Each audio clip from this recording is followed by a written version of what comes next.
Hi everyone and welcome back to my channel. So today I have another finance video for all y'all, and today we're going to be going over credit scores, what a credit score is, how to build credit, how to check it, and every other question you could possibly think of revolving credit. So for me personally, my credit journey started back in 2012 when I was graduating out of college. Oh God, when I was graduating high school, and I really needed a bank account to put my money in.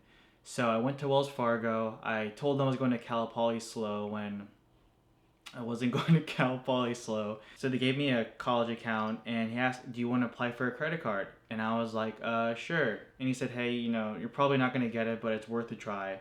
And long and behold, I got it with a 1.5K credit limit. And I've been using credit cards ever since. So now that you know a little bit about my background in credit cards, let's go over exactly what a credit score is, because credit cards are very much tied to credit cards. A credit score is a calculated number to see how likely you are to pay back a lender, or in other words, how trustworthy are you with money and that you're going to pay somebody back. So today predominantly we're going to be talking about the FICO 9 calculation of the credit score, because it's the most common one that they use when you go get a mortgage loan or car loan or any other type of loan out there. And the ranges from 300 to 850, 850 being the best and 300 being the worst. So let's get into how exactly are credit scores calculated. Don't forget that liking the video is good for the algorithm and good for your credit score. Okay, thank you. Goodbye. So for the FICO 9 credit score that we're talking about today, there's 5 different categories, and each one of these categories puts a different weight onto your credit score and when it's calculated. So for the first one, it's payment history, which has a very heavy weight of 35% of your credit score. And basically they're looking for if you're paying your bills consistently and on time, if you're making it a pain in the butt to pay off your bills or to get the money back to them. And they're basically tracking how long it's taking you to pay off the money that you're borrowing. The second biggest weight out of this 5 category calculation for your credit score is the amount that you owe.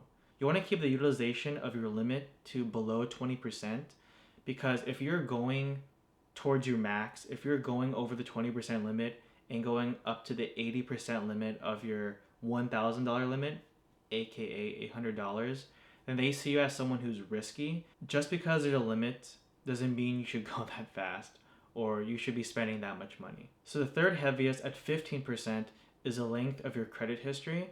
So for me, my credit history starts in 2012, and that one adds a good amount of points to my credit score. And they just want to see your longest average credit score. So basically they take the length of all your credit scores, your student loans, your mortgages, your personal loans, your credit cards, etc. And they take that time and they divide it by how many sources of credit that you have. So at 10%, we have new credit. Basically, just don't apply for too many credit cards or too many sources of credit at once, because it's going to ding your score. Last but not least, at 10%, we see the diversity or the different types of credit sources that you have. So as I said in the past, credit score, mortgages, student loans are a big one for a lot of people, and any other sources of credit that you can think of. So a quick question for everybody. Looking at these 5 different categories of how credit scores are calculated, do you think this is a good way to calculate the credit score? Like if you're going to lend money to a friend or someone you've never met, is this how you would judge them? Or would you calculate it different? It would be really nice to know. So make sure to drop it down in the comments below. So now that we know what goes into building a credit score, how exactly do we check it? So right now there's 3 different organizations that calculate your credit score, and they sell it to lenders or people who will be lending you money: TransUnion, Experian, and Equifax. And if Equifax sounds familiar, it's because they had a huge data leak not too long ago, and I'll let you guys search that up because it's pretty messed up what they did. So one of the questions is, why is it important to check your credit score? So one of the biggest reasons it's important to check your credit score is to see if someone's stolen your identity. And why did I make identity?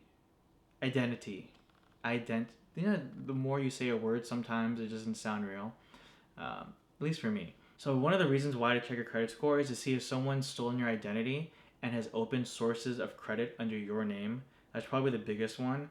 And also, the only way you can really improve your credit score or to see how you're doing financially to these companies is by checking it. So don't look at it and feel bad. As long as you know what your number is and you're making steps to improve it, which we'll go over in a little bit, you're going to be okay. So the number one company that I use to check my credit score is through Credit Karma, who also recently got bought out by Intuit by for like $7 billion or something. There's also Credit Sesame that uses Experian, and there's also Quizzle that uses Equifax. Credit Karma uses TransUnion. And if you want to check your credit score and all the sources of credit you have under your name through the government and through all three sources at the same time, or all three bureaus, without going to all these different websites, each year you can use annualcreditreport.com, which I'll put the link below and all the other sources below, and it'll allow you to look at your lines of credit through these companies. So I really recommend, if you haven't done that before, to do it now. So what exactly happens if you have a Brad. So what exactly happens if you have a bad credit score? So essentially, you having a bad credit score shows lenders that you're a more risky individual to lend money to, which basically means that you're going to get higher interest on credit sources that you do get. So for example, you might have like something insane like a 29% APR because you're a high risk borrower.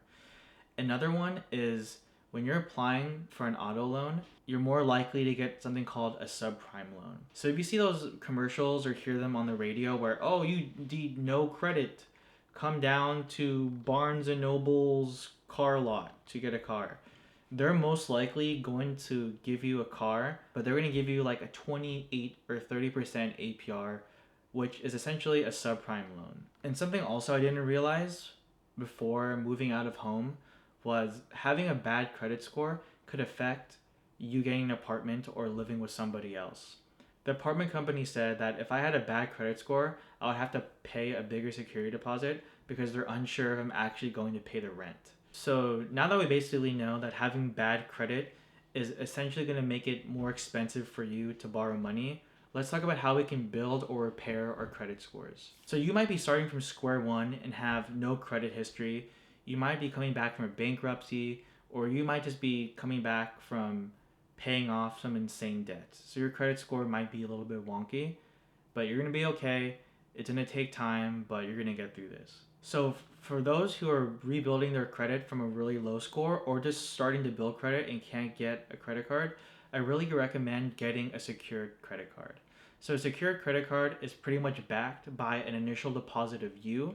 So if you don't pay your bill, the credit card bureau or credit card company is going to take out of your initial deposit and use it to pay for the bill. So for example, if you put in $1,000 into a secured credit card, you're going to have a $1,000 limit. So if your credit score is doing okay or you don't think you need a secured credit card, I really recommend going for an unsecured credit card where you don't have that initial backing like you do with a secured credit card. So one of my top daily drivers for a credit card is the Chase Freedom Unlimited, which gives you a 1.5% back on all your purchases. The biggest thing with an unsecured or any kind of credit card is you need to pay not the minimum every month, but the entire bill. You should not be spending money that you don't have. If you have $100 in your bank account, you should not have a $500 outstanding bill on your credit card, because pretty much it puts you into the negative and you're going to go into this bad spiral of having a bad payment history. You're going to be overutilized, and in the long run it's going to come to bite you in the butt. So you need to pay your bills in max. So as soon as you buy something at Target or wherever you're buying things from, you need to go straight home or go straight to your phone and pay that bill right away.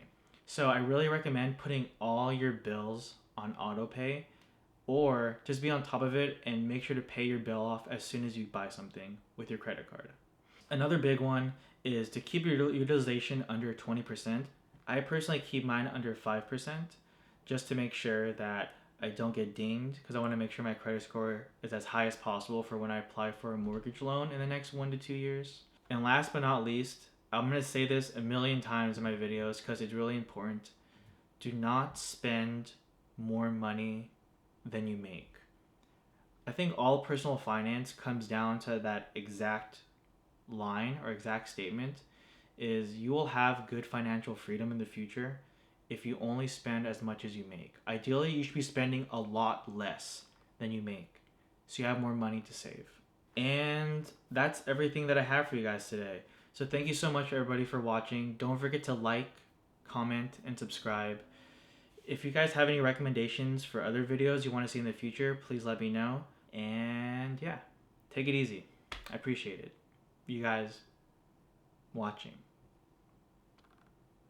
Why I do this?